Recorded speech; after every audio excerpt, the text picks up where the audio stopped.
Buddy, Timmy Gibson here with you, former cult leader, former evangelical pastor, here to give you a few more thoughts about this Netflix docu-series, Dancing for the Devil, with Miranda Derrick and her husband, the 7M management company.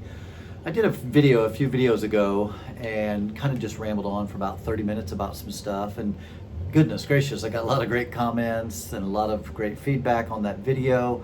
And so I've given it some thought, and I wrote some things down on what makes this clearly a cult or very cult-like, even though I even hesitate to say cult-like because it seems very cultish. And like I said in that first video, there's levels of cult, right? There's the worst of the worst kind of cult, the Jim Jones or the Heaven's Gate or whatever, where they're committing suicide together in order to catch a spaceship that's behind the Halley's Comet or something. I mean, something that extreme is clearly just over the top screaming cult. And then you have cults like this one, Dancing for the Devil, that maybe isn't going to end that way, yet the behavior is extremely cultish. Or like my friend says that I quote now often, it's cult adjacent. And let's talk about it. Let me give you I wrote down 7 signs that the Dancing for the Devil group, the Shekinah Church, is 7 signs that it's a cult. Like, clearly these are things that lend me to believe, as a former cult leader / evangelical pastor. And if you haven't listened to my other videos, let me just clarify. When I say cult leader, I didn't know I was a cult leader. You know, I mean, one person said, "You look like a cult leader." That was funny. I get it, right? I didn't know I was a cult leader. I was a pastor. I was the man of God. I was a teacher. So I didn't look at it like that from my perspective. It's now, since leaving and going through my own deconstruction process, that, and no longer considering myself a Christian, that I'm like, whoa, like we had some cultish behavior, and I was the leader. And so that's how this all came about. So it's not like I was a full-blown, cult leader and everybody lived on the same property with me, and it wasn't that extreme. But again, it was on like, if this is full-blown, obviously a cult, the FBI is getting involved.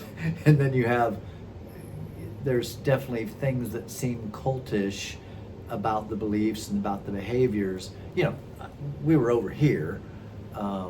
So let me just read the 7 things and talk about them just off the cuff here, about what I'm thinking, why I think Dancing for the Devil shows serious signs of being a cult. Number 1, it's an us and them mentality. It's those in Shekinah glory and then those out of Shekinah glory. And I have other things that will tie into that here in just a second. But that's the whole thing that led me to leave the evangelical faith. It was such an us and them. It was God and the devil, the good and the bad, those going to heaven, those going to hell, those that had the truth and those that had the lies. There was the God and the devil.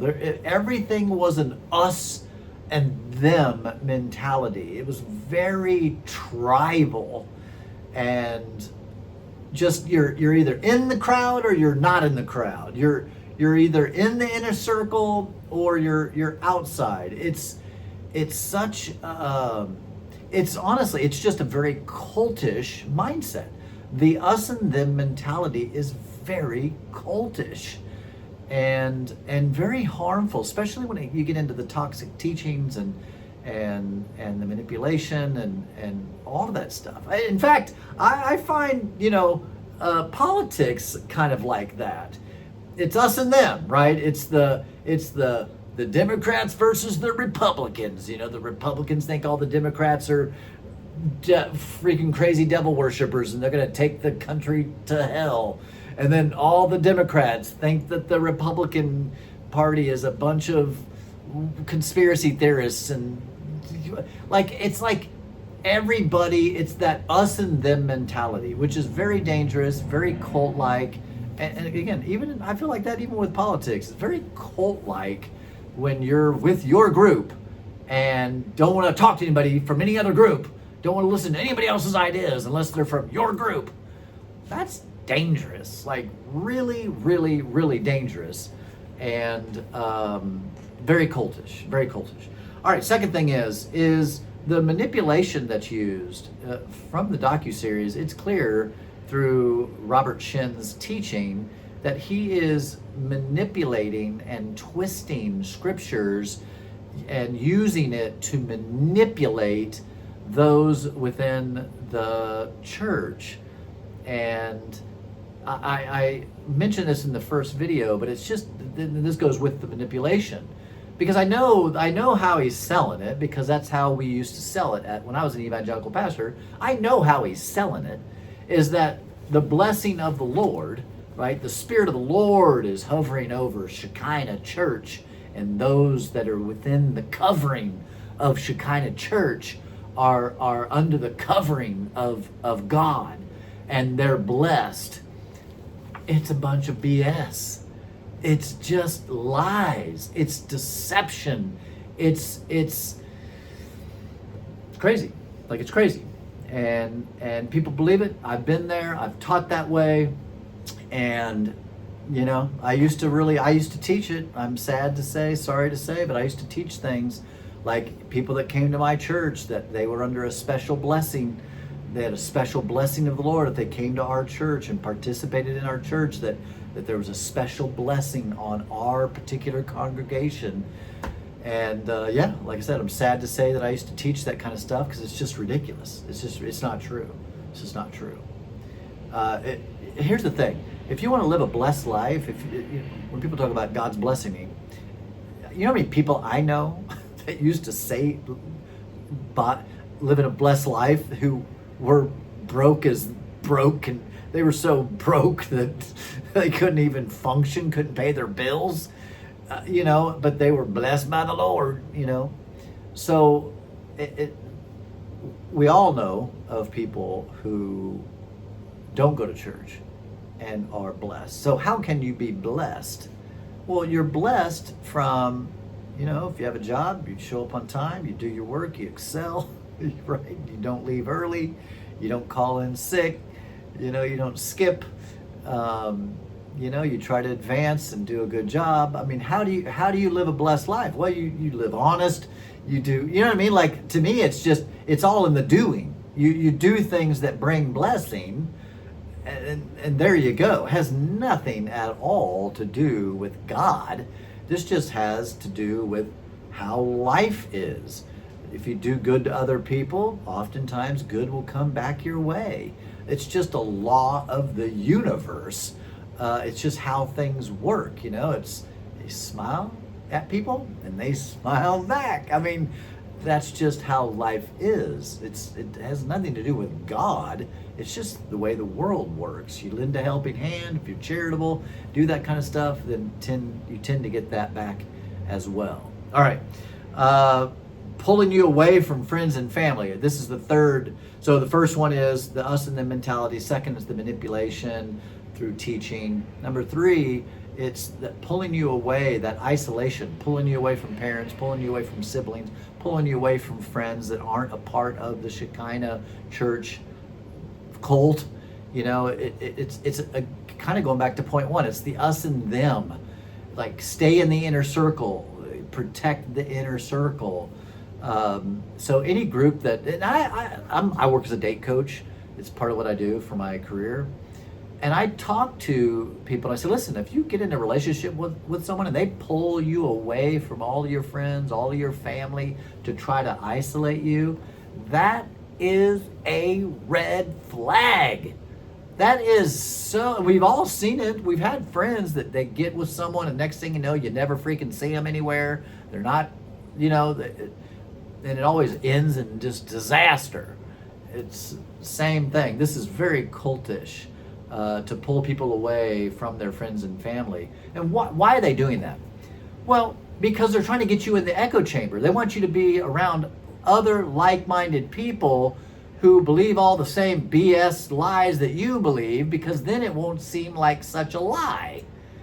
Right? If we're all believing the same lies, it kind of becomes truth in a weird way. And so that's why they try to pull you away from any outside influences, because they don't want to cause they don't want anything to cause you to be like, wait, is this right? Right? Oh, I mean, this number 4 sign that it's a cult. You can only come if you're invited. That to me, that really should have been number 1. Like 100%. That alone, to me, screams cult. That just screams cult. Again, you're trying to protect. Why can't you just have open doors, and like most normal churches do? Why can't you just on Sundays just invite everybody in? Because what you're saying is cracknut crazy. And if other normal non-cult people saw it and heard it and witnessed it, they would be like, what? This is nuts. Cult, cult, cult, cult. So, like, it's just so blatantly in your face. I just can't believe that anyone would. Is it a cult? Clearly, it's a cult. It's so clear. It should actually say Shekinah Cult Church on the sign, on the gate, on the gated community, which is the second piece. It's not only you got to be invited, personally invited to come to this church. It's a gated community. It's gated. It's gated. Did you guys hear me? It's gated. Cult. That screams cult. All right. Number 6. So who's really making the most money here? Who's making the most money here? Robert Shin, his family. That everything flows up to the top. Right? And again, I saw this rampant in evangelical churches. From the pulpit, we preach blessings, health, and wealth, and prosperity, and all this stuff. And who are the ones really being blessed? The pastors, right? It's the ones at the top who are getting all the blessing. So when I look at Robert Shin, I don't know the finances, but just based upon the 10-10-10 thing, as well as like however someone said it was 10-10-10 plus 20% to the management company, you're talking 50%. So for every dollar, 50% of it goes to Robert Shin, because he's the man of God, he's the leader of the church, he's the management company, and then whatever, I forget the breakdown, how it works, but it's like, come on, Robert Shin's making out like a bandit, right? And then his son is like doing the video, and it's like, this is just the most unbelievable cult scheme I've ever seen. It's a money-making cult religious scheme. It's crazy. It's just absolutely insane how clearly this sham that he's running is blessing him and his family exceedingly and abundantly. It's overflowing. All right, last one. This to me is just clearly a cult, because Why isn't he doing any freaking interviews? Robert Shin. Yo, dude, if you be innocent, why ain't you talking? Right? Because you a guilty mofo. That's why. Why aren't you doing interviews? Why aren't you getting on doing? Why? Well, because you know it's a sham. That you're guilty. Guilty people don't.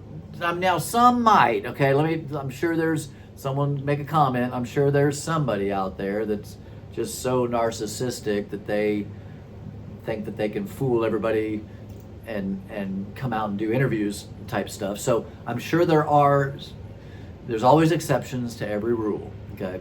But it's typically a rule that he's hiding behind lawyers because he's a fraud. I mean, it's so, again, these 7 things, it's so easy, so clear, so just, it's so in your face that you don't know almost what you're seeing. It's just so in your face that you just don't even know. It's so blatant. But and my thought is if he's innocent, just come on a podcast and tell your side of the story, right? But here's the thing. You wouldn't be able to hide your cultish mentality. And that's the thing when Miranda made that comment on her Instagram, bless her heart, it was also kind of clear that she didn't even write it, but it was also clear to me in some of the things that I've seen her say that, she's just completely manipulated and blinded and brainwashed in her mind, and and that just is what it is. But Robert Shin, it's like he knows if he goes out and does interviews, it's not going to go well. You know what I mean? It's like he's caught red-handed. It's like having a video of someone that's a video of them robbing a store, and it's as clear as day. It's in 4K. It's so clear. And then them trying to do an interview going, no, that's not me. It's like everybody's like, no, this is you. In fact, you're wearing the same outfit right now. I don't think it could have been a clear shot of you. It's clearly you. You know what I mean? So I don't know. There's really just no place for Robert to hide, and I say I'm afraid. That's just a phrase. But I'm afraid that if he was to do an interview, it would just fail miserably, just because his worldview, his mindset is so out there that it would seem so just to normal people. It's like that. Did you ever see I think there was not an interview necessarily, but it might have been somewhat of an interview with the leader of Heaven's Gate, and they had I think it was an interview, or I saw some video footage of him talking, and dude, this guy, I mean, within 1 minute of him talking, you were just like, that guy is a fry short of a Happy Meal for sure. They skipped the toy in that particular Happy Meal for sure. So anyway, my cat is actually trying to jump on my lap right now. No, Nova, honey, I don't know why you want to come up here. So that's my 7 signs that Dancing for the Devil, Shekinah Church, and all that is showing signs of cult all the way. I don't know. I haven't watched many videos on it. I hope it's coming to some kind of resolve. I hope there's some things going on. I don't know. I haven't kept up with it. Maybe I should. maybe this video is irrelevant, but I hope that it can shed some light on clear signs that Shekinah Church and 7M and Dancing for the Devil is clearly showing heavy signs of a cult. Peace, everybody.